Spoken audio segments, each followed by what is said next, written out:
There comes a time in your journey with me that you start to realize that the importance I put in calories at the beginning becomes less important down the road.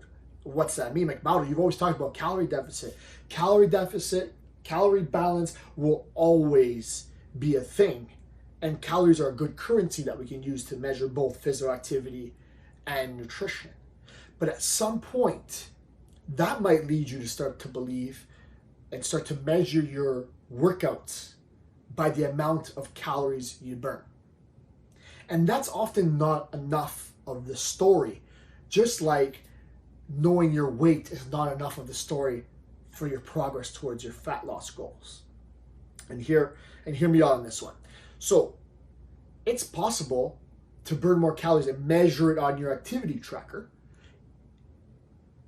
if you do more cardio. The more your heart rate gets higher and this machine calculates how much calories you're burning, or how many, it's going to tell you a bigger number, and you're going to want to strive for a bigger and bigger number. And what that does push you to is higher and higher intensity, higher and higher heart rates towards burning more. But at some point, it's not really about the calories you're burning with your exercise. That's the strange thing that you have to wrap your head around. At the beginning, you burn as many calories as you can. That's the goal, right? Because you're trying to get a whole chunk of calories off your body that have been stored there. That's the body fat. And then you also want to maintain muscle and maybe even put some muscle on down the road as you're trying to get the shape that you're looking to see. That means that resistance training is more and more important.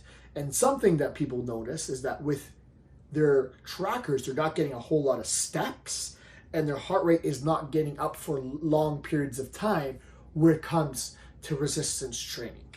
Resistance training might get your heart rate higher in total, but not for as much time. So the higher peaks, and it comes back down, higher peaks, and that's the sets, the reps that you're doing.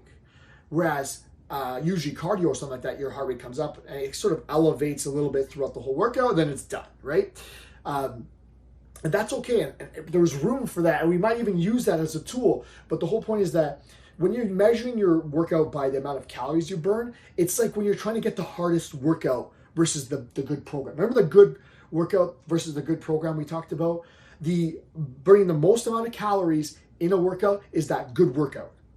Whereas maybe not burning as many calories and focusing more on different muscle groups and being in a calorie deficit all the same, that's the good program, because that meets your target a little bit better. So at some point, we sort of shift away from looking at how many calories you're burning, because it's not telling you the whole story, as I've said. Now, again, week by week, if you're doing the same resistance training program and you're pushing a little bit, you should see that your calories go up in terms of how much you burn week over week. But it might be 300, 400 in that one workout, whereas if I made you go super intensely cardio, you would actually maybe burn 600 or 500 or 700 calories, right? So again, it's a good currency, but sometimes we're looking to focus on getting the most change in your body composition. We're going to be focusing on resistance training and being in a calorie deficit, and not by seeing how many calories, maximizing the calories you burn in each one of your workouts, because that is likened to a good workout versus a good program.